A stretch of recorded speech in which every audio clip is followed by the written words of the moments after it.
সম্প্রতি সরকারি হাজিরের সুবিধার্থে লাব্বাইক অ্যাপ চালু করা হয়েছে। অ্যাপে রেজিস্ট্রেশন করতে জেন্ডার অংশ রাখা হয়েছে আদার্স।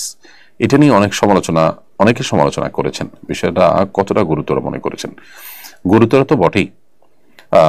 তবে আনন্দের বিষয়, আলহামদুলিল্লাহ, বিষয়ে মাননীয় ধর্ম উপদেষ্টা মহোদয়ের দৃষ্টি আকর্ষণ করা হলে তিনি এটাতে আদার্স এই ঘরটি তুলে দিয়েছেন, যার কারণে এখন অ্যাপ রেজিস্ট্রেশন করতে গেলে আর এটা থাকছে না, সাথে সাথে তারা অ্যাকশন নিয়েছেন। সেজন্য সংশ্লিষ্ট সবাই ধন্যবাদ পেতেই পারেন। কিন্তু প্রসঙ্গত এটি আমাদের জেনে রাখা দরকার যে নারী পুরুষ এবং আদার্স, এই আদার্স বলে এখানে সমকামীদেরকে ঢোকানোর একটা অপচেষ্টা, ট্রান্সজেন্ডারদেরকে ঢোকানোর একটা অপচেষ্টা চলছে।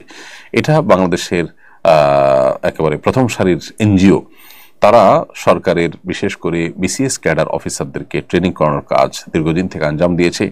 তাদের প্রশিক্ষণ যে সমস্ত বিসিএস ক্যাডার অফিসাররা পেয়েছেন, তারা সবাই মূলত এই বিষাক্ত, জেনে হোক না জেনে হোক, বুঝে হোক না বুঝে হোক, তারা আমাদের সমাজে এইভাবে দিন দিন সেটাকে সমকামী বান্ধব তারা করছেন এবং মানুষের যে পরিচয় সেখানে ব্যাপক পরিবর্তন আনার একটা নীল নকশার অংশ এটি। যার কারণে সব মিনিস্ট্রিতেই, সব ফরমে আমরা দেখতে পাচ্ছি জিনিসটা ব্যাপকভাবে ঢুকে গেছে।